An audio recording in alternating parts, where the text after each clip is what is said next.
The Lantern in the Woods.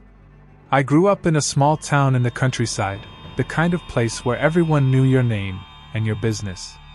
Beyond our town stretched miles of dense forest. As kids, we were warned never to wander too deep, because once you lost the trail, you might never find your way back. But there was another reason. The old folks whispered about a figure they called the Lantern Man.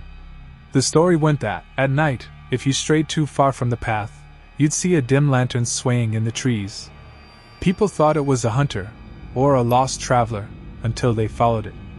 Once you stepped off the trail, the lantern would lead you deeper and deeper, until you vanished completely. Some said it wasn't a man at all, but a spirit that fed on lost souls. I never believed it. Not until last year. It was late autumn when I got the call. My uncle, who lived alone in a farmhouse on the edge of the woods, had stopped answering. He wasn't exactly sociable, so at first no one thought much of it. But after a week, my father asked me to check on him. The farmhouse was 3 miles out, past the last stretch of paved road. By the time I arrived, the sun was dipping low, bleeding orange through the tree line. The house looked abandoned, shutters broken, paint peeling, the yard swallowed by tall grass. His old pickup was still in the drive. When I knocked, no one answered. The door creaked open on its own. The smell hit me first. Damp wood, mold, and something faintly sour, like spoiled meat. Inside, the place was a mess, papers scattered, furniture overturned. It looked like he'd left in a hurry. But his boots were still by the door. His coat still hung on the rack. I searched every room, calling his name, but the house was empty. Then I noticed the back door ajar, leading straight into the woods. And just past the tree line, through the gathering dusk, a faint light flickered. At first, I thought it was a flashlight. Maybe he'd gone looking for something. I grabbed my phone light and stepped into the woods. The air grew colder, heavy, as though the forest itself was holding its breath. The light swayed slowly ahead, just out of reach.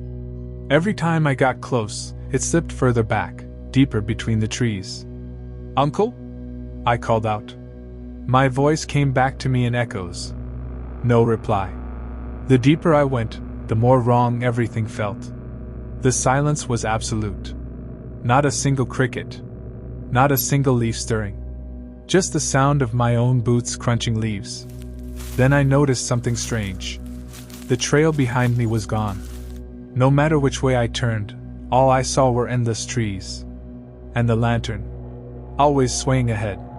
I should have turned back. Every instinct screamed at me to run. But something pulled me forward, like the light was tugging at my chest, dragging me along. I don't know how long I walked. Time slipped away, eaten by the shadows. My phone died, leaving only the lantern's glow.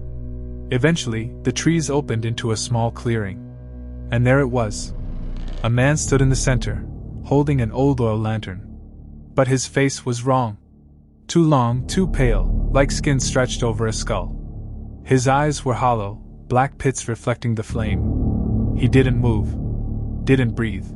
Just held the lantern out, like an invitation. Behind him, I saw something else. A shape hanging from the branches of an old oak. My stomach turned as I realized it was a body. My uncle's. I froze. My brain screamed to run, but my legs locked in place. The lantern man tilted his head slowly, as if studying me. Then he raised his free hand and pointed deeper into the woods. And suddenly, I heard voices. Not just my uncle's, but dozens. Men, women, children, all whispering from the darkness. The sound swirled around me, pulling me forward. I staggered back, shaking my head, muttering, "No, no, no." The lantern man took one step toward me.